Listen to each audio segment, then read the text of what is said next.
As the shaman guided us to turn to the east, our hands outstretched to the sky in supplication, I looked around and took in a series of absurd facts. One, that the roughly 50 of us invited to Highgrove Gardens in Britain to explore new directions in climate action were dressed in prim suits and summer dresses, while the handful of indigenous elders among us from Mexico, Hawaii, the Amazon, and South Africa were decked out in elaborate feathers, beads, and hand-tooled leather. Two, that the air was full of smoke from a bonfire, a smell that reminded me that half of my house had burned down in the Los Angeles area wildfires only 6 months before.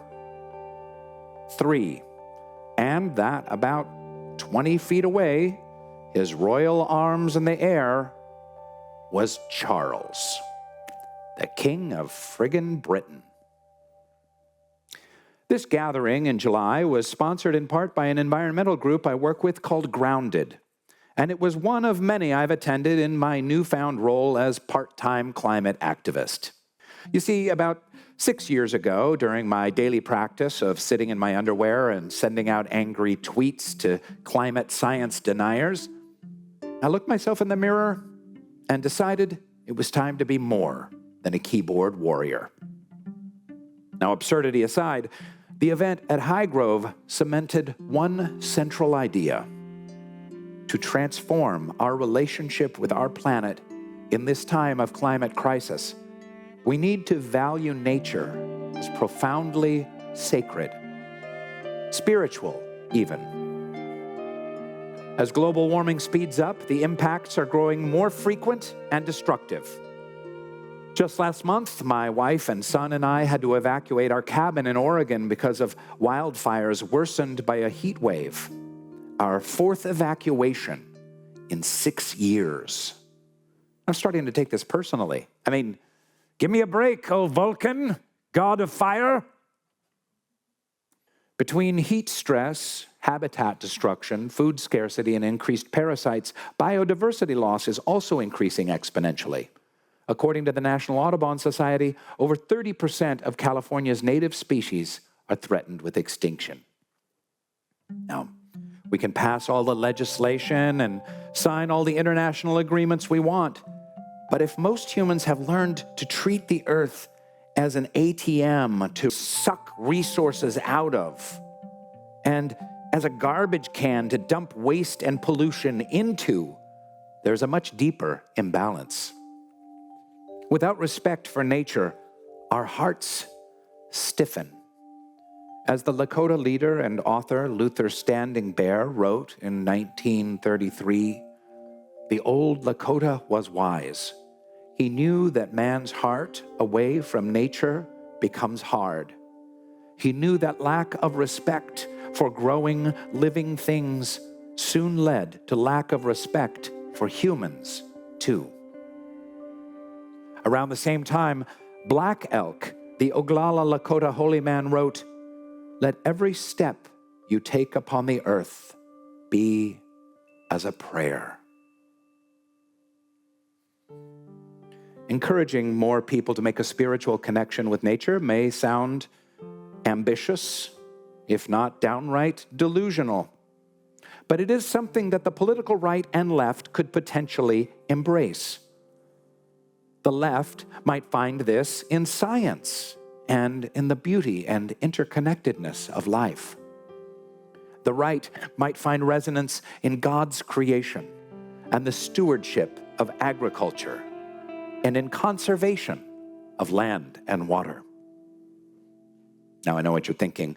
Why should I listen to 1970s hippy-dippy, tree-huggy concepts from the guy who played Dwight on The Office? We need climate action, stat, laws, accountability, renewables instead of coal. Add to that, I draw upon my years of improv training and say, yes, and we must pass laws to cut emissions, and we must deepen our relationship to the majesty of the earth.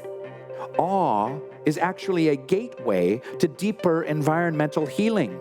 It can inspire us to ever more committed action. But what exactly do we do, weirdo? I mean, hey, easier said than done. Well, if we want to plug into the wonder of nature, we need to start by actually spending time outside. Rachel Hopman-Drost is one of many scientists who have studied the neurological changes that happen when we have regular contact with the outdoors. She found changed cognitive functioning and reduced stress and anxiety. She came up with a 25-3 rule for spending time in nature. Go outside for 20 minutes 3 times a week, for example, a stroll or time in a park. Spend 5 hours per month in a semi-wild place, such as a forested park, lake, or river. Spend 3 days once a year off the grid, in a cabin, tent, or on a boat without a cell phone. Now, granted, it's going to take a lot more than camping and dog walks to move our culture's relationship to nature in the right direction. But it's a start.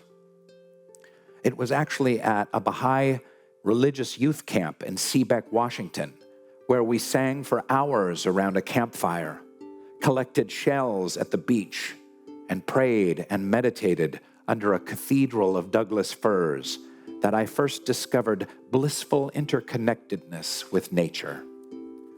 Perhaps, instead of obsolete classes, I'm looking at you, cursive, we could systematically impart that same spirit in a non-denominational way to our children.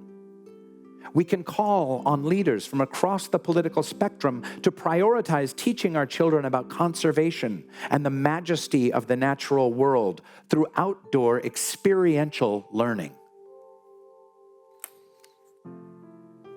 Back in Britain, after the fire ceremony, our sundry group circled in to learn from the wise men and women who had come from Latin America, Hawaii, and Africa.